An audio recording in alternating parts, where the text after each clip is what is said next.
This is CX of M Radio, the voice of customer experience professionals.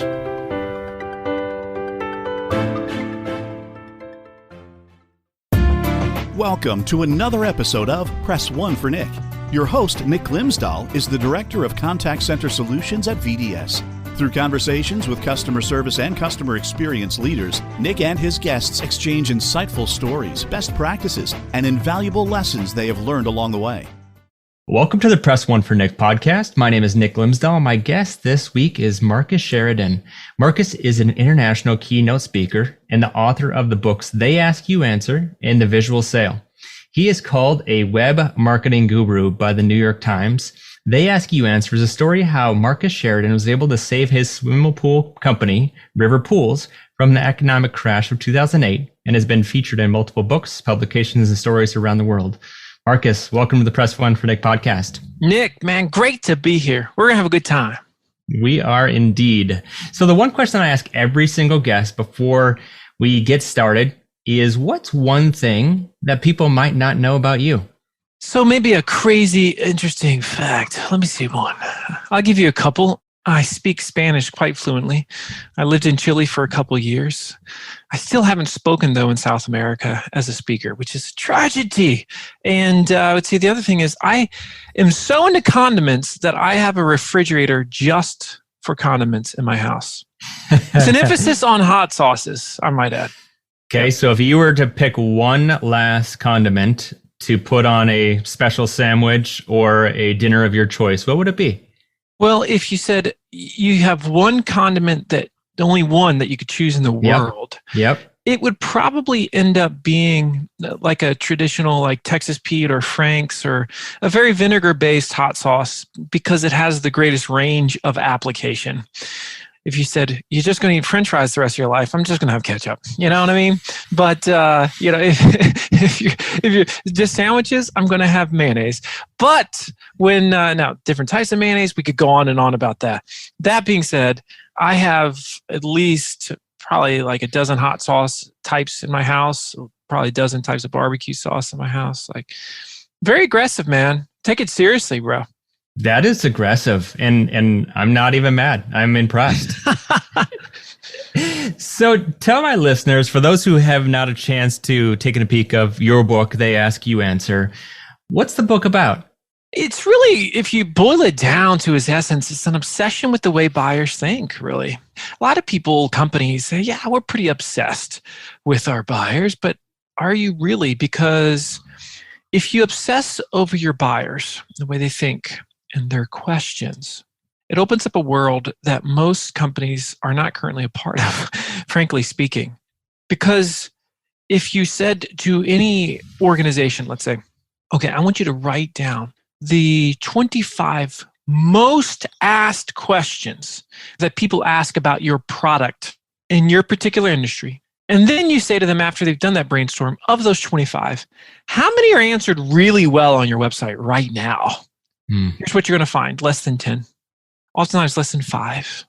And that is a problem, especially because of this shift in the informed consumer, the informed buyer, this idea that they're 70 to 80% through the buying cycle before they even talk to a salesperson, which still to this day, Nick, what's crazy is there's a lot of sales teams that think, yeah, we handle, 60, 70% of the sale. It's like, you are living in la la land if you think that's the case. And I'm a sales guy at heart, and that is just not the reality. If we look in the mirror, we all will agree that yes, we are more engaged in vetting companies and products and services and brands and learning about them before we actually meet them or walk through their doors than we've ever been in the history of the world. And that's not going to slow down.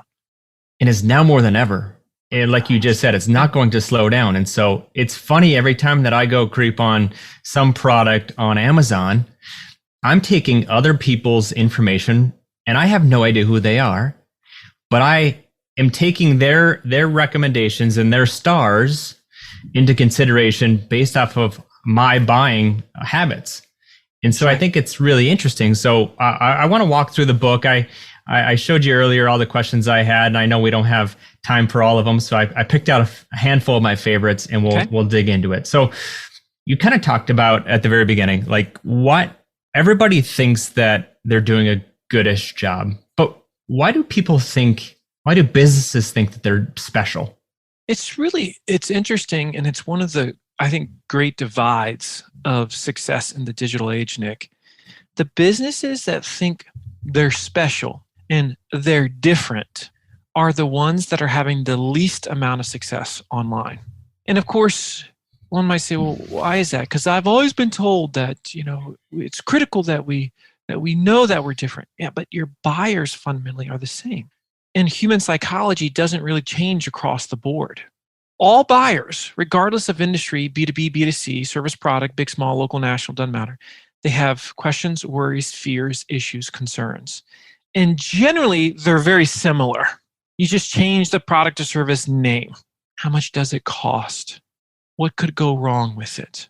What's the best version of it? Right? Like, these are the things that we want to know. These are the things that we want to search. And what's so wild is that companies just tend to not want to address these things because they say, oh, you don't understand my buyer, you don't understand my industry.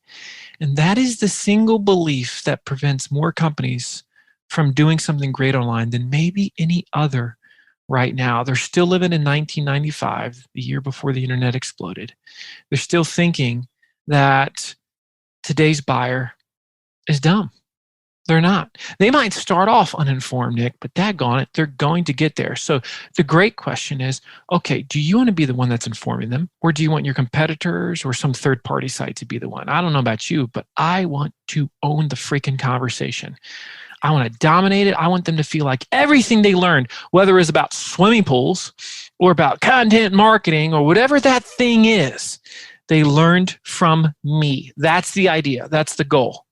And the goal isn't also just to push out content and say, hey, I got 100,000 words on my website, but it's the value and education behind it, right? Well, that's the thing. It's like, people say, so what's the focus, quality or quantity? I'm like, the focus is both. And that's reality, because you won't find companies today that build a website tomorrow that produce one, let's say, great piece of content a month, make major headway. Sorry, this doesn't generally ever happen. At the same time, you can produce, as you know, 100 not so great pieces of content per month, and you're also not going to make headway. And so the idea is that you are very serious about, hey, we're going to be the best teachers in the world. It starts with obsessing over the questions, worries, fears, concerns, issues of our buyers, the willingness to address that through text, through video, on our site. We have people on staff. That's what they do full time. They're not wearing 57 other hats. They're the ones that own this. This is what they eat, sleep, drink, you know what, all day long. This is what they do. I love the word that you just mentioned, obsessed. I met somebody when I lived in Illinois, and they were a foot doctor, and he said that he had a healthy obsession over feet. But to bring it back to the question is, why should companies obsess over their customers? The ones that don't, they start to separate themselves from the buyer. They don't even realize it. There's this delta between them and the buyer because they're not tapped in to those fears, to those concerns. If you are really allowing the buyer to be that compass by which you make major decisions upon, rarely are you ever led astray. Now, somebody might say, oh, Steve Jobs didn't say, hey, buyer, what do you want? But actually, he did. He understood around the turn what we wanted as buyers before many buyers realized that's what they wanted. So either way you shake it, it's this obsession with the way they think. And this willingness to not ignore. If you're constantly thinking about the buyer and you're obsessed with them and their feelings, you're like, okay, sure, we're a B2B service-based business, but that doesn't mean they're not asking us about cost and price. That doesn't mean that we can just sit there and ignore it. We need to figure out how to address it, how to teach them about value in our industry, how to teach them what drives cost up and down. And explain why some companies are expensive, why some companies are cheap. Sure, yeah, we can address cost and price in our industry, even though we're a B2B service-based business, because we know that's what our buyers want to know. That's an obsession. That's what we mean by obsession. Yeah, I love that. And one thing that you were doing at the very beginning, when you first started it, when you started selling those fiberglass pools, you realized that your job was all about answering and or educating your customers and providing the answers to those questions. So why don't customers do the same thing? Why don't companies do the same thing? I apologize. So it's in the book we talk about ostrich marketing, and we think like an ostrich, if we just put our head in the sand and we don't talk about it, that either they won't ask us, or if they do ask us, at least at that point, we're face to face and we're in control of the conversation. That's completely contradictory to the digital buyer of today. They just don't align, right? So there's that. There's also this idea that we have the secret sauce when we don't, right? There's this idea that we'll scare them away if we're honest. In fact, what scares people away is ignorance in 2021 and beyond in the information age. That's what scares us away, ignorance. When we aren't told or shown or isn't discussed, it's not addressed. That's what scares us away, right? The other reason why you don't see companies doing it is because they still treat marketing as the redheaded stepchild of the organization. And they say, okay, yeah, sure, I got 15 salespeople and I got a, $30 million, $40 million company, but one person in marketing. What the heck? Seriously? You are not going to make headway like that, because I can assure you that person doesn't have the time to do it. And then they say, okay, well, we'll outsource it. For the love of all that's pure and holy, do you think that you should be outsourcing what is the soul of your business, those front-end experiences that they're having with your product, with your service, as they learn about it? They're learning about it from some ghostwriter that is, who knows where they're at. They don't know your company from Adam and Eve, but yet they're talking about what makes you great. No, you understand your business better than anybody else. Doesn't mean you as the owner, as the CEO or whomever, doesn't mean you're the one writing the article or cutting the video, but it does mean that you realize, hey, this is our conversation to own. And so we're going to make sure we've got the people in place to be able to tell and show our story. Yeah, you mentioned something about outsourcing your marketing or your content. What you say in the book is we don't have, what do you hear when somebody says we don't have time to have all of our customers or our employees write content? We just don't have time for it. So we're either going to give it to one person or we're going to give it to an outsourcer so that they can do it. What's your response to that? It's just crazy, because when you hear that we don't have the time, what they're actually saying is it's just not that important to us. In life, when somebody tells you, yeah, I just don't think I've got the time to do that this weekend. I'm like, no, my other stuff that I'm doing this weekend is more important than that thing that you want me to do this weekend. It's not about time. Yet that's our ultimate go-to, especially during COVID. We got nothing but time, right, brother? So the point is, the time is there, the priorities are not. When companies embrace the ask you answer, and they become that Wikipedia of their space, that go-to most trusted voice of their space, and they have that in-house, let's say, content manager that's like that journalist on staff that's interviewing the team members and getting out that information that's in their head and getting it on the screen.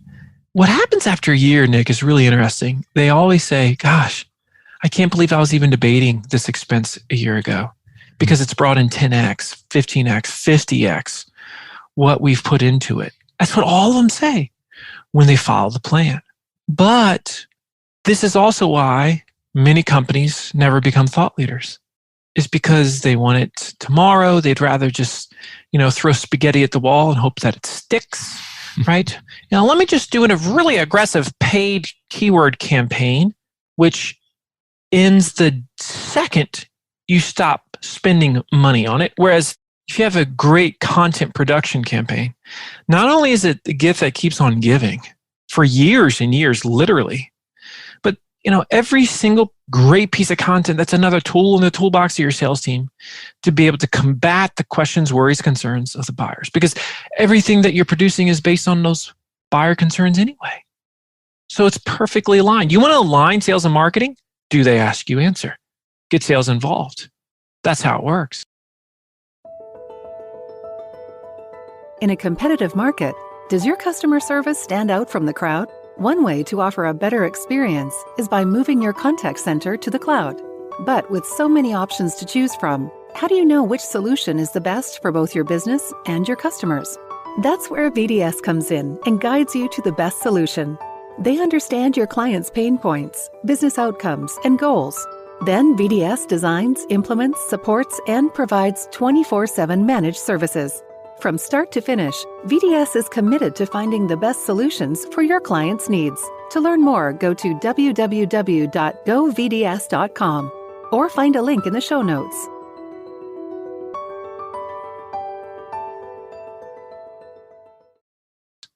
I love that. Is it important to not just talk about your Facebook version of your business?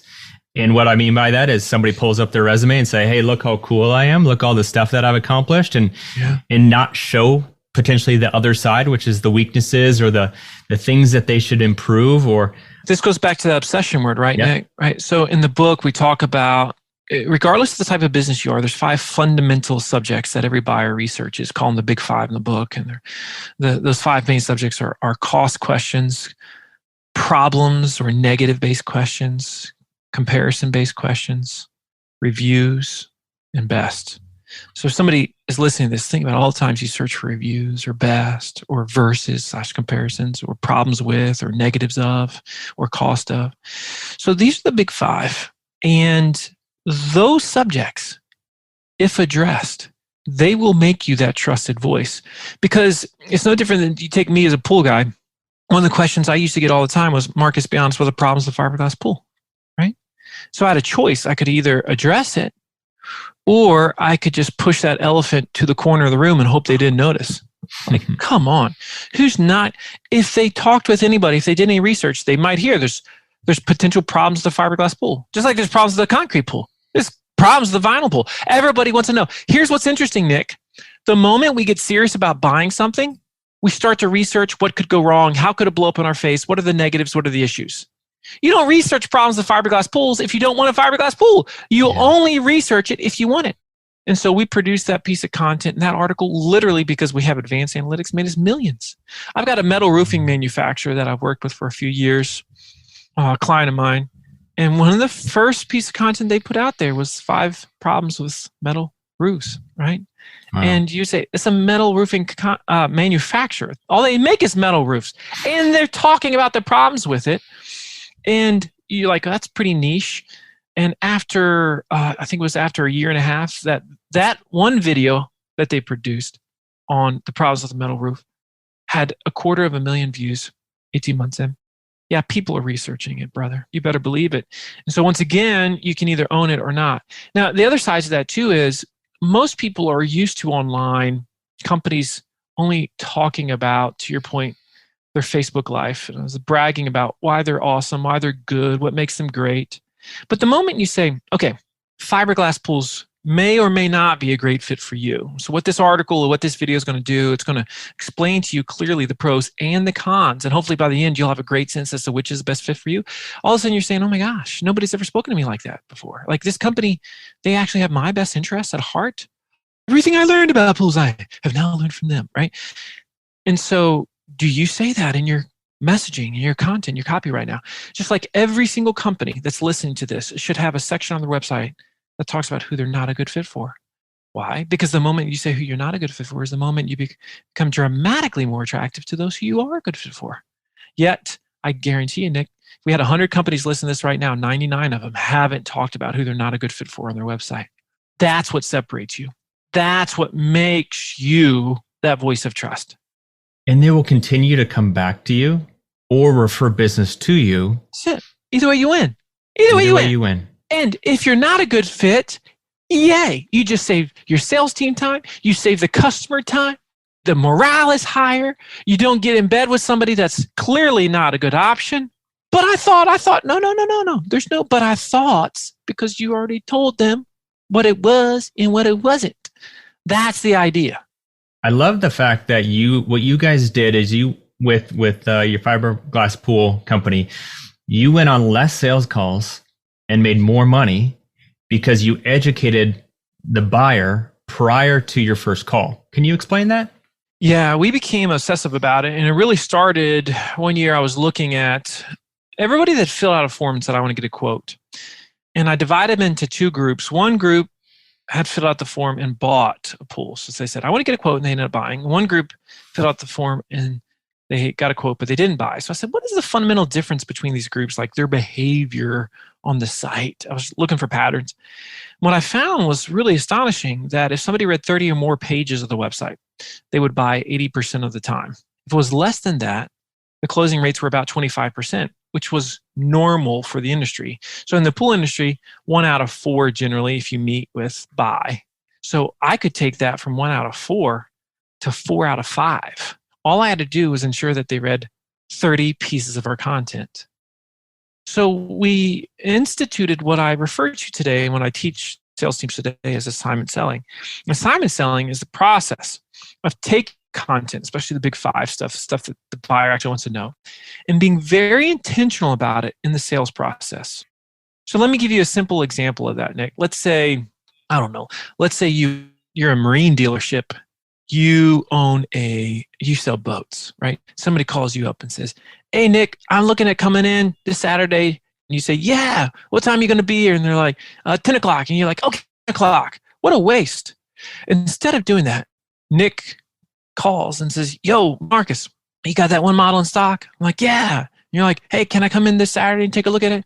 Yeah, what time? 10 o'clock. Great. Now listen, before you come in, Nick, I know you've got a bunch of questions about that particular model.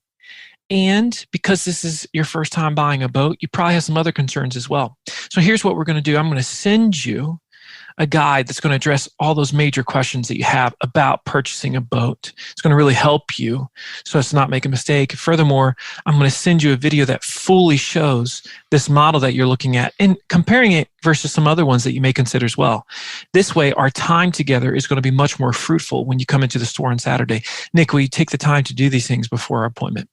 And Nick says, yes. And then all of a sudden, bam, he or the chances of him buying are dramatically greater. It's the same with pools. It's the same with services. It doesn't change. So if you're listening to this, you're not the exception, because I have taught this process all over the world. We want to see, yes, my content is a tool. The problem is, too often, the sales team doesn't even know the content exists that the marketing team is producing, and the sales team has never been taught how to integrate that into the sales process. So if they get taught that, and they're very aware of what that content is, you want to talk about a party, Nick, they can rock and roll. But you guys just don't stop there.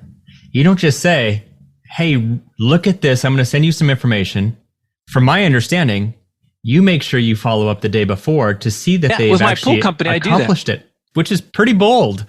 But if they don't take the time to read those 30 pieces of content, the probability that they're willing to buy or that they're an educated buyer goes down. Yeah, so you make a great point. So it used to be that, I would give somebody the assignment and I would follow up with them day of and say, hey, confirm our appointment. Yeah, confirm you did your homework. And sometimes they would say yes, sometimes they say no. And so I would go out on the appointment no matter what. And I found after 6 months, I tracked all the ones that didn't do their homework that bought. And the number that bought was 0. And I said, oh my gosh. Oh my goodness. Are you kidding me?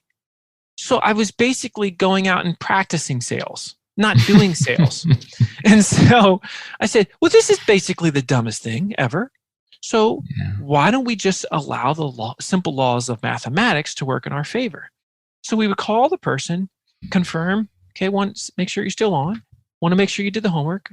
They said no. We'd say, okay, well, if you haven't done the homework, our time together is not going to be as fruitful. And there's a much greater chance of you making a mistake. And so we'll go ahead and we'll delay the meeting. And then people would either get upset and say, screw you. Or they would say, all right, I'll do the homework. Either way, you've saved everybody time, effort, energy, and money. Like I said, this, if done right, is one of the most powerful sales tools in the world.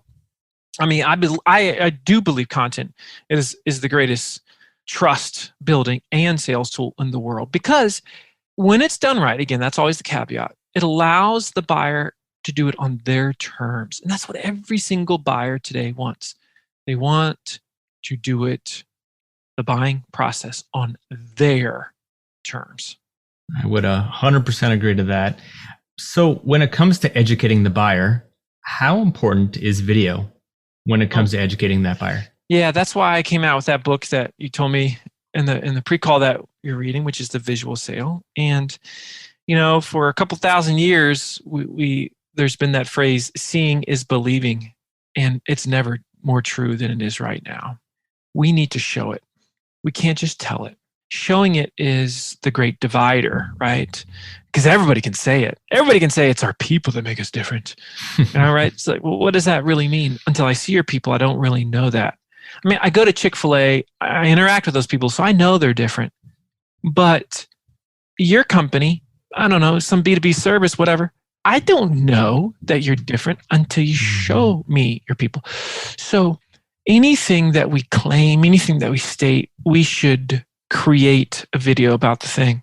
This is still really a blue ocean in most industries. Most companies don't take video seriously. They say they do. They do not. Definitively, most don't have a full-time videographer on staff. They should, right? And so that's where you should strive towards if you're a small business, is having a full-time videographer on staff. I own 3 companies. All 3 have at least one full-time videographer. And that's because we're all media companies, whether we like it or not. And that's where the world is headed. And this is the tide that's rising. And so you can either get on board or you're going to get left behind. I'm just speaking in terms of realities because I believe that's the only way to communicate very directly and honestly.